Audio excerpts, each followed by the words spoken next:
balancing economic growth whilst there is no compromise on conservation. Do you think that is something that's possible? We're trying to and aiming to become a home to another 1,500 tigers as well. Do you think the speed at which we want to achieve that goal and also economic growth, but at the same time balancing conservation, sustainable development has been our number one enemy all this while, hasn't it? So I think as an aspiration, it's obviously important to try and reconcile meeting the needs of a burgeoning population, one that we haven't had a population this size again in the history of the planet, on the one hand, and sustaining wildlife and biodiversity on the other. So I think I have a two-part answer. I'll keep it brief. All right. When it comes to tigers, obviously we've seen some successes in recent years, and I think given as we mentioned before, there's still vast spans of habitat that are empty that can support tigers. I think the potential for more animals, whether it's 1,500 or more, remains. Right? Whether we meet that future, how soon we get there, those questions depend on a lot of different factors. The reason we have as many tigers as we do is because there are still large and fairly contiguous blocks of habitat. The three landscapes that have the largest populations, Central India, the Western Ghats, and the Tarai, you see that the most significant contributions to the overall population come from these habitat blocks that are large, several thousand square kilometers in extent. Now, the fact is that these very same blocks are getting fragmented day by day, as we sort of race towards meeting various development targets to sort of fulfill the needs and aspirations of, very legitimate needs and aspirations of our population and to sort of boost economic growth.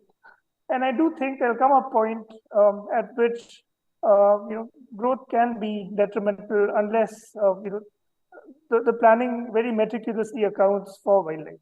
Not just tigers, but the range of species of herbivores that they rely on for prey, the contiguity of habitats.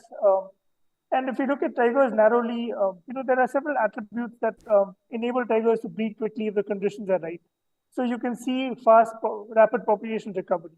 But I do think that if you want to take a more holistic view to the conservation of biodiversity in the times we live in, we need to look at tigers and beyond tigers.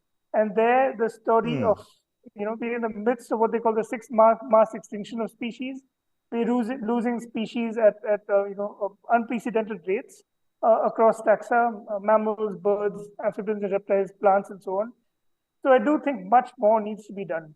And if we don't, it may be for short-term gains, but really for the detriment of generations to come. So I do think prescient land use planning is the need of the hour. Prerna Singh, the times that we live in, do you think a step like the International Big Cats Alliance, it's something that has been initiated by India, is going to really help on the ecological standpoint, these big cats across the world? I'll come to your question, but I must comment on your previous question, please, because when you talk about economic growth, now right. I must say here that while we stand committed to conserve the tiger, what we are doing at the same time is decimating its habitats, and I cannot stress this enough. We are diluting laws. See, the conservation stands on a legal policy framework as well as cooperation of the local communities, etc., and the sacrifices and dedication of our foresters and other and the state.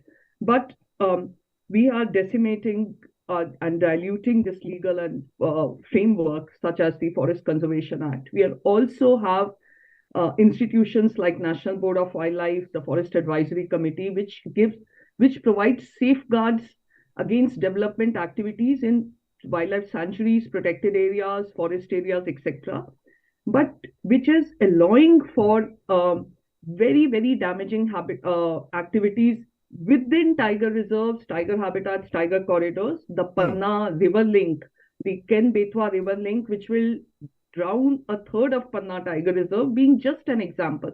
Similarly, a dam in Palamu Tiger Reserve, highways and railways in Molem National Park, Rajaji Tiger Landscape, you're allowing for new roads in and around. So, Corbett landscape. So, unless we address this, can we dream of more tigers? Yes, as Pranav says, there are, and as I also emphasized earlier, there are vast tracts of forest where we must revive the population. But we cannot be doing this while decimating its landscape. They have a very shaky future.